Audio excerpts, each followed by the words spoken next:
Nah, pendengar, lalu apa saja faktor yang menjadikan penyebab banjir terjadi di beberapa wilayah di Sumatera Selatan, selain juga diakibatkan karena intensitas curah hujan yang cukup tinggi? Kami juga akan bahasnya bersama dengan Direktur Eksekutif Walhi Sumsel, Juliusman.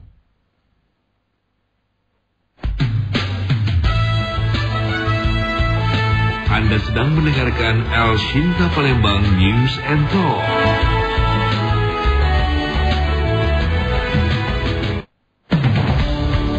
El Shinta Palembang News and Talk. Selamat siang Pak Juliusman. Selamat siang, Mas. Baik, Pak Julius, kami barusan saja berbincang bersama dengan Pak Sudirman selaku Kepala Bidang Penanganan Darurat BPBD Sumsel. Update terkini ada wilayah kabupaten kota di Sumsel yang tergenang banjir, terutama ini di wilayah Musirawas Utara dan Musi Banyuasin yang paling terdampak ya. Artinya rumah-rumah yang terendam. Jika Anda melihatnya, ini apa yang menjadi penyebab? Selain juga memang intensitas curah hujan yang cukup tinggi mengakibatkan debit air cukup tinggi mengenangi wilayah sungai yang ada di Sumsel ini, Pak Julius. Ya, pertama sebelumnya kami juga sangat berbelasungkawa ya terhadap kawan masyarakat yang terkena dampak ya, terutama masyarakat di Musirawas Utara dan Banyuasin dan sekitarnya yang akibat banjir ya yang melanda baru-baru ini. Nah, kalau bicara konteks apa penyebab terjadinya banjir bandang yang melanda bahkan menghanyutkan banyak rumah warga. Pertama, kalau Walhi melihat ini kan akibat dari akumulasi ya.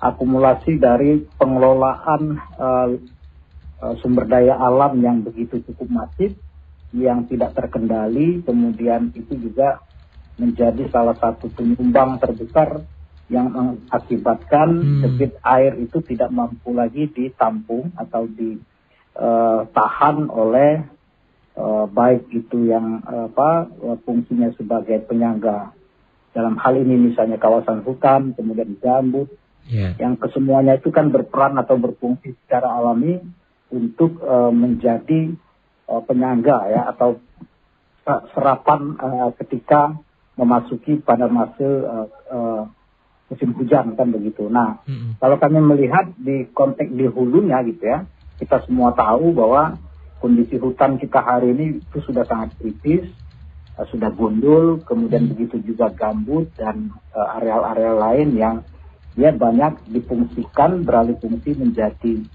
sektor pertambangan, kemudian perkebunan kelapa sawit, maupun misalnya pembalakan liar, illegal logging yang itu cukup lama terjadi di Sumatera Selatan. Dan dampaknya hari ini yang dirasakan seperti yang saya bilang di awal, sehingga bentang alam ya atau landscape itu tidak bisa berfungsi sebagai pengendali ketika memasuki pada fase musim hujan seperti sekarang. Nah, sungai-sungai seperti yang kita tahu juga di sepadan-sepadan sungai itu sudah banyak sekali aktivitas-aktivitas, baik itu aktivitas perusahaan perkebunan maupun aktivitas pertambangan yang dia juga berkontribusi besar terhadap ketidakmampuan sungai atau lanskap-lanskap ini untuk menjadi penahan dari debit air, baik itu yang berasal di hulu maupun akibat dari misalnya turunnya hujan yang sangat lebat. Jadi posisi situasi hari ini selain betul bahwa kondisi alam yang secara alami itu tidak mampu lagi menjaga keseimbangan alam itu sendiri. Jadi begitu, Mas. Baik. Ini kompleks ya permasalahannya ya. Selain juga menjadi salah satu penyebab adalah hujan yang cukup tinggi, namun wilayah hulu hutan yang kritis sudah mulai gundul, kemudian juga beralih fungsi menjadi pertambangan, kebun sawit, pembalakan liar dan sebagainya. Ini dari Walhi sebenarnya sudah mengingatkan, namun dalam pencegahan di lapangan tidak berjalan dengan baik, apakah Pak Yulis? Sehingga akhirnya mungkin banjir juga sering terjadi jika hujan deras terjadi. Ya, pemerintah kan selama ini menganggap bahwa apa yang kita suarakan soal bagaimana kita untuk juga mendorong supaya tidak melakukan ya pengelolaan sumber daya alam itu secara rakus, kan ini yang kita khawatirkan kan. Nah, kita juga sering, bahkan kalau Walhi sejak Walhi berdiri sampai sekarang kan tidak henti-henti mengingatkan. Tetapi juga kemudian paradigma konteks pemerintah hari ini kan cuma mengejar konteks pembangunan, bagaimana menggenjot pendapatan daerah kan begitu. Nah, jadi dengan cover atau dengan misalnya dasar itu kemudian dia paradigma pembangunan itu berlandaskan pada pengerukan sumber daya alam, pengupasan tanah, kemudian itu yang menjadi terdepan dalam konteks paradigma pembangunan hari ini. Nah, yang kemudian kita sangat sayangkan bahwa tidak ada paradigma yang memperhatikan keseimbangan lingkungan itu sendiri gitu. Nah, ini yang buah hasil dari paradigma pembangunan yang mengutamakan eksploitasi dan pengelolaan sumber daya alam yang rakus dan keruk habis, inilah yang kemudian kita rasakan konteks hari ini gitu. Bukan hanya misalnya yang kita rasakan masyarakat yang berada di hulu atau di desa-desa atau di kabupaten gitu, tapi juga kondisi ini juga sama misalnya di Kota Palembang gitu. Artinya kan betul bahwa di awal ini sebenarnya buah dari akumulasi pengelolaan sumber daya alam yang cukup lama yang dia rakus terhadap penggunaan lahan itu sendiri. Jadi alam itu sebenarnya ketika tidak bersahabat karena memang faktor yang dikondisikan terhadap paradigma yang serakah dalam penggunaan sumber daya alam itu, alam hari ini tidak mampu lagi menahan, dan kemurkaan alam itu ditunjukkan dalam kondisi hari ini dengan misalnya begitu datang luapan dari sungai misalnya batang hari, ditambah misalnya curah hujan, sehingga itu tidak berfungsi untuk sebagai penyangga maupun resapan yang memang sejatinya itu secara alami sudah dirubah ya, bentang alamnya oleh tadi sektor-sektor pertambangan, sektor kehutanan, sektor perkebunan dan lain-lain. Jadi itu sebenarnya. Dan bagi kami ini juga sebenarnya alarm yang sangat urgent ya, yang penting supaya ini coba diambil langkah-langkah yang ke depan itu untuk segera menghentikan dan mengurangi ya pengerukan sumber daya alam yang tidak lagi memperhatikan konteks keberlanjutan lingkungan. Baik. Ini sudah terjadi Pak di awal tahun 2024. Harapan kita tidak akan terulang kembali di sepanjang tahun ini ya. Apalagi kalau kita melihat dari musim penghujan yang akan terus terjadi. Langkah-langkah tindakan tegas yang mungkin bisa dilakukan oleh pemerintah terkait hal ini, seperti ini disampaikan tadi, seperti apa? Kan ini kita tidak akan mungkin kan mengulangi hal yang sama, dan akan terus bersantai saja melihat juga bencana yang akan terus terjadi seperti ini. Betul, dalam konteks jangka pendek tentu konteks penanganan ya, dan perhatian pemerintah terhadap korban yang terdampak itu mesti dia cepat dilakukan dan ditanggulangi, serta menjadi satu tanggung jawab yang penuh. Kedua, dalam konteks jangka pendek dan menengah dan panjang itu, ya ini untuk betul-betul pemerintah ketika menyusun dalam konteks rencana pembangunan itu, dia tidaklah hanya sekedar misalnya basa-basi dan lip service ketika ini harus memperhatikan konteks lingkungan. Artinya betul-betul dalam konteks membaca tata ruang di Sumatera Selatan itu, dia kalau kita lihat atau kita potret dari atas, itu semuanya sudah sangat mengerikan. Dan bahkan misalnya kabupaten atau daerah yang selama ini tidak pernah kita prediksi banjir bandang, itu banjir bandang ya, seperti di Oki Selatan misalnya. Artinya kan ini kan sudah cukup parah gitu kan.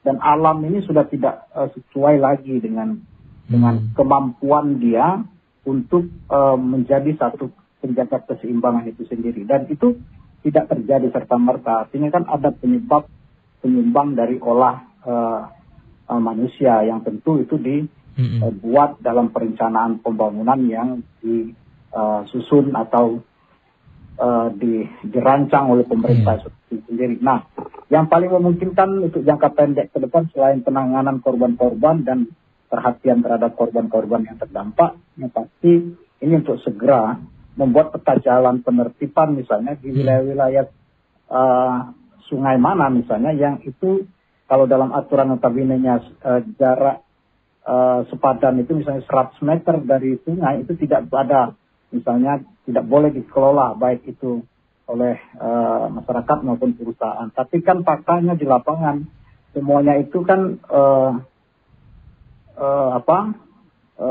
kalau bahasa Palembangnya tidak baik sungainya ditanami sawit.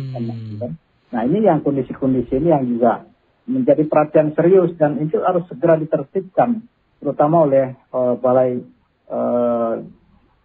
daerah aliran sungai misalnya. Itu harus segera melakukan review dan penindakan terhadap aktivitas-aktivitas yang berada di sekitar dan di sepadan sungai Batanghari gitu.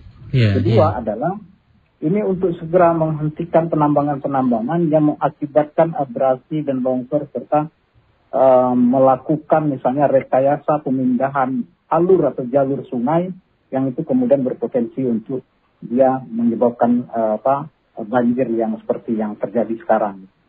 Dan yang ketiga tentu ini harus mendudukkan dalam konteks misalnya harus melihat, mereview dan menindak tegas misalnya pelaku-pelaku usaha korporasi baik perkebunan maupun pertambangan yang dia betul-betul tidak melakukan lingkungan yang baik, terutama dia bisa menyebabkan misalnya dampak yang luas seperti banjir yang terjadi sekarang.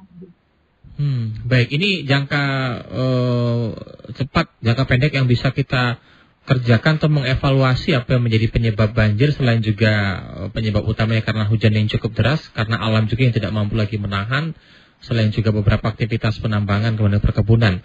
Kalau kita melihat kan perkebunan dan juga pertambangan yang menguntungkan, yang diuntungkan juga masyarakat sebagian ya.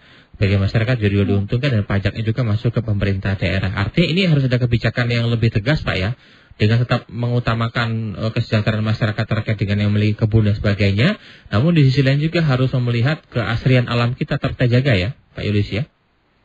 Ya, norma-norma soal lingkungan itu kan yang dia tadi yang saya bilang hanya sekedar penghormatan sebagai lip service, tapi juga dalam implementasi di lapangan norma-norma untuk terhadap lingkungan itu kan tidak ditaati baik oleh pelaku usaha maupun pemberi izin usaha begitu. Jadi memang kalau kita berlindung di balik misalnya ini akan mensejahterakan, kalau kita mau jujur, rakyat mana yang disejahterakan konteks investasi yang hari ini justru banyak menimbulkan bencana-bencana yang itu membuat susah masyarakat dan justru ini mengancam kehidupan masyarakat banyak gitu. Jadi antara keseimbangan antara pemerintah mengundang misalnya investasi masuk dengan misalnya ini akan harapannya akan memberikan kontribusi pendapatan daerah, tetapi juga itu kan yang juga ketika misalnya bencana yang kemudian ditimbulkan itu sia-sia saja misalnya. Seperti yang tahun kemarin misalnya kita tahu misalnya bahwa juga setelah El Nino dan La Nina ini kan semuanya kan ini kan menimbulkan dampak lingkungan yang cukup parah, kan gitu kan. Pada saat El Nino musim kemarau dia menimbulkan kebakaran, musim hujan curah hujan tinggi dia kebanjiran. Itu tidak lain dan tidak bukan karena memang lanskap yang dikupas untuk peruntukan usaha korporasi baik yang berbasis lahan baik sawit, tambang maupun HTI, inilah yang menjadi penyebab utama gitu. Jadi oke, misalnya, kalaupun sebenarnya tidak ada konteks ketamakan dan keratusan bagi pelaku usaha itu, tentu kan tidak akan menuai akibat atau dampak seperti ini. Nah, yang terjadi ini kan pengelolaan sumber daya alam ini yang dia secara tamak dengan rakus itu sudah sangat berlebihan gitu. Jadi kita tidak menegasikan dan tidak misalnya menolak satu investasi hadir, karena itu juga mendukung bagi misalnya tadi konteks ada yang diberikan misalnya kontribusi terhadap daerah atau negara, tetapi juga yang paling penting ketika kita mendapatkan konteks dampak bencana yang seperti ini kan semuanya kan tidak bisa sustain dan ini akan mengancam kehidupan ke depan gitu. Dan itu sudah cukup terasa dan kita sangat rasakan 10 tahun terakhir misalnya. Pada saat kemarau kita kebakaran, saat musim hujan kita kebanjiran. Itu fakta yang tidak bisa dipungkiri oleh pemerintah gitu. Baik. Lalu apa yang bisa kita lakukan untuk penanganan jangka menengah, Pak? Untuk jangka panjang juga, artinya ada hal yang perlu dirubah, disesuaikan dengan kondisi alam kita yang sebagian besar mungkin sudah tidak pada umumnya lagi, tidak pada asalnya lagi, karena sudah banyak perubahan terkait dengan aktivitas pertambangan dan juga perkebunan masyarakat ini, Pak. Etika dan norma-norma apa yang menjadi larangan atau yang tidak dibolehkan dalam konteks gitu ya. di aturan undang-undang pengelolaan lingkungan hidup itu ya harus ditaati. Kalau misalnya dalam 100 meter dari sepadan sungai itu tidak boleh ada aktivitas atau ditanam, ya itu jangan ditanam gitu. Kalau misalnya penambangan tidak boleh mengalihfungsikan sungai atau membelokkan aliran sungai, ya itu jangan dilakukan. Dan faktanya kan itu masih dilakukan. Kalau gambut dalam misalnya tidak boleh dikelola, ya jangan ditanam sawit, jangan ditanam akasia gitu. Nah, norma-norma itu yang kemudian tidak diperhatikan dan inilah dampaknya gitu. Nah, yang saya maksud itu adalah ya cari penyebab utama itu gitu. Dan itu misalnya tidak mungkin dilakukan oleh masyarakat gitu ya. Gambut dalam itu yang mengelola gambut tidak mungkin masyarakat, itu pasti perusahaan. Yang bisa membelokkan aliran sungai misalnya untuk kepentingan tambang itu tidak mungkin masyarakat, itu perusahaan.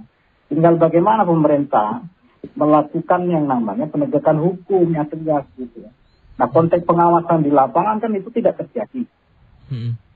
Banyak contoh kasus-kasus lainnya. Artinya kan perlu penegakan hukum terhadap perusahaan-perusahaan yang memang dia sudah melanggar soal ketentuan-ketentuan lingkungan, pengelolaan lingkungan hidup, itu segera ditertibkan dan harus ditegakkan penegakan hukum yang menjadi efek jerah dan tidak terulang. Dan kalau kemudian itu terbukti, harus mendorong untuk segera direhabilitasi dan bagi usaha-usaha pertambangan yang melakukan penambangan itu harus segera dilakukan yang namanya reklamasi dan pemulihan terhadap wilayah pertambangan itu sendiri.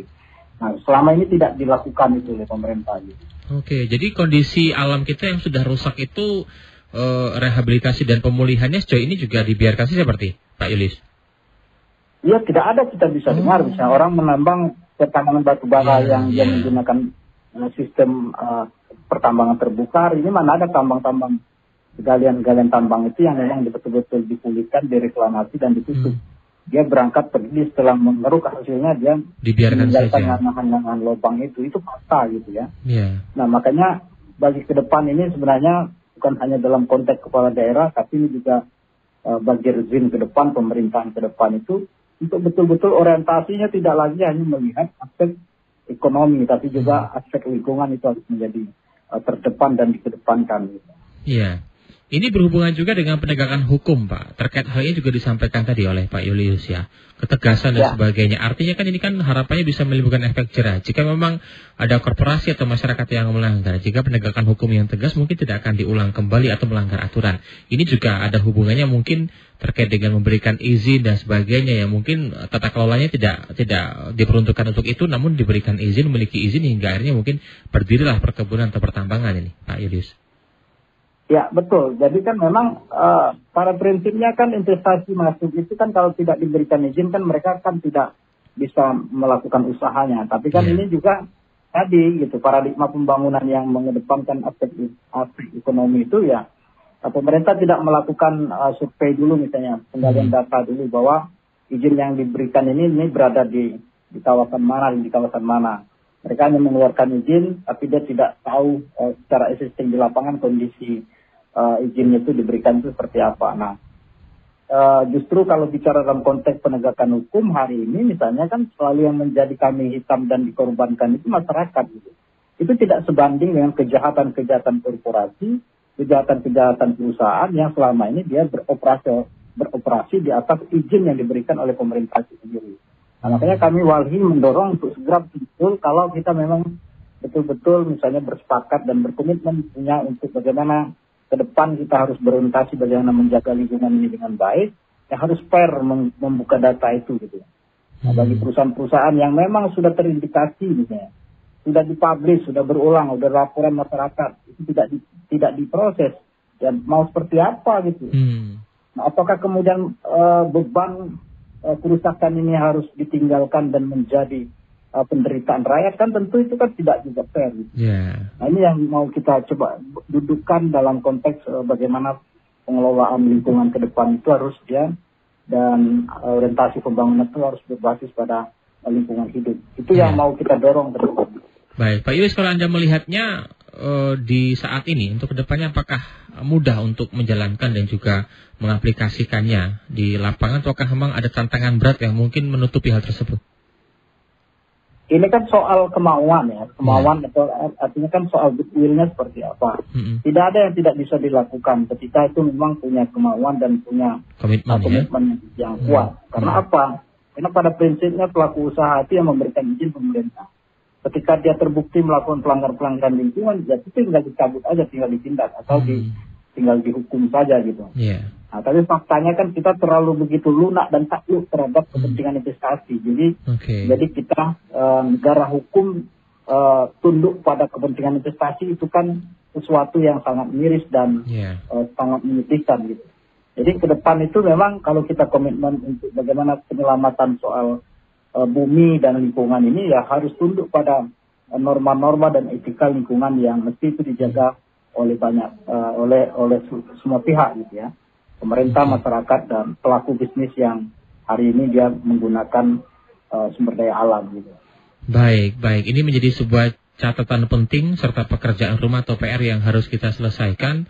Harapannya juga musibah banjir yang diakibatkan selain juga hujan yang cukup deras, intensitas yang cukup tinggi, namun tidak menolak terkait dengan pembalakan liar, sumber daya alam yang sudah mulai rusak, kemudian juga adanya aktivitas lainnya hingga akhirnya mengganggu keaslian alam ini yang menjadi salah satu penyebab faktor juga utama dalam musibah banjir yang terjadi. Baik, terima kasih Pak Yuli sudah bersama El Sinta. Ini menjadi sebuah catatan penting untuk kita terus ingat ya. Semoga saja ini pemerintah juga mendengarkan, masyarakat juga ikut bersuara agar tidak terulang kembali Pak Yulis ya. Terima kasih Mas. Baik, terima kasih Pak sudah bersama El Sinta Pak pada siang hari ini. Salam sehat selalu Pak Yuli Usman. Baik, demikian tadi pendengar ya narasumber kami, Direktur Eksekutif Walhi Sumsel Yuli Usman. Terima kasih bagi Anda yang sudah menyimak perbincangan kami pada siang hari ini.